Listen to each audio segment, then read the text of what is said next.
اسلام زندہ ہوتا ہے ہر کربلا کے بعد۔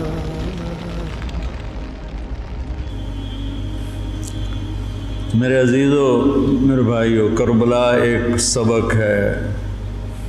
کربلا صرف 10 دن رونے دھونے کے لیے نہیں ہے، ایک سبق ہے کہ اپنی زندگی کو اللہ رسول کے سامنے جھکا دو۔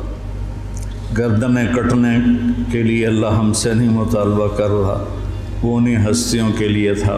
ہمارے ذمہ ہے کہ ہم اللہ اس کے رسول کے سامنے سر جھکائیں، مسلم بن کے چلیں، مومن بن کے چلیں۔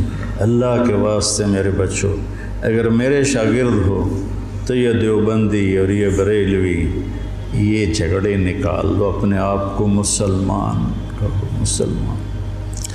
میں ایک دفعہ ایک جگہ بیٹھا تھا تو ایک بزرگ بیٹھے تھے، کہنے لگے جی آپ دیوبندی ہیں کہ بریلوی؟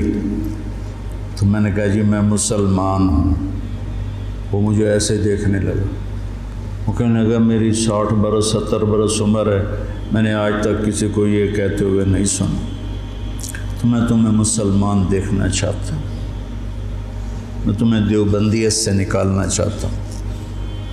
مسلم بنو، مسلمان بنو۔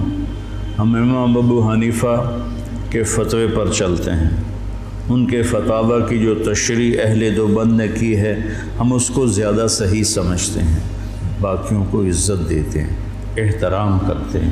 ہمارے سینے کھلے ہوئے ہیں سب کے لیے، ہم ہی حق پر ہیں اور ہم ہی جنتی ہیں، یہ عجب تمہارے اندر سے نکالنا چاہتا ہوں۔ کریم بادشاہ ہے، جس کو چاہے معاف کر دے، ہم ٹھیکیدار ہیں۔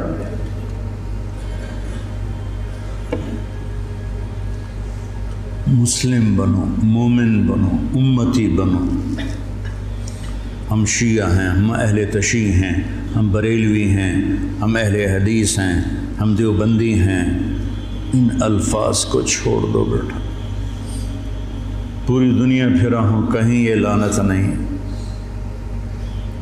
یہ ساری بر صغیر کی پھیلائی ہوئی لعنت ہے۔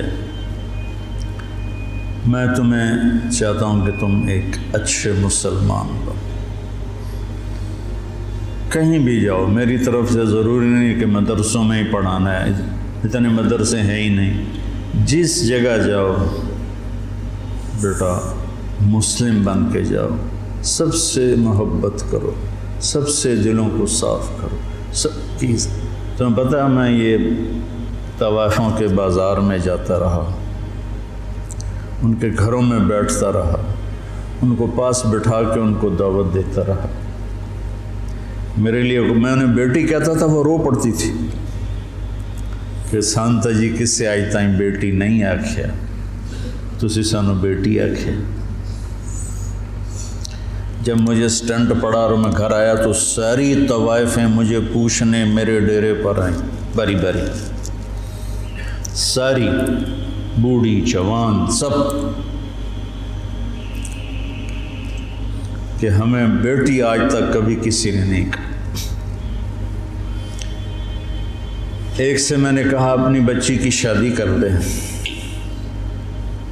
کہنے لگی آپ کو رشتہ تلاش کر کے دیں۔ میں نے کہا تو خود تلاش کر، کہ مولانا صاحب طوائف دے کوٹھے تے رشتہ لین کون ہوندا؟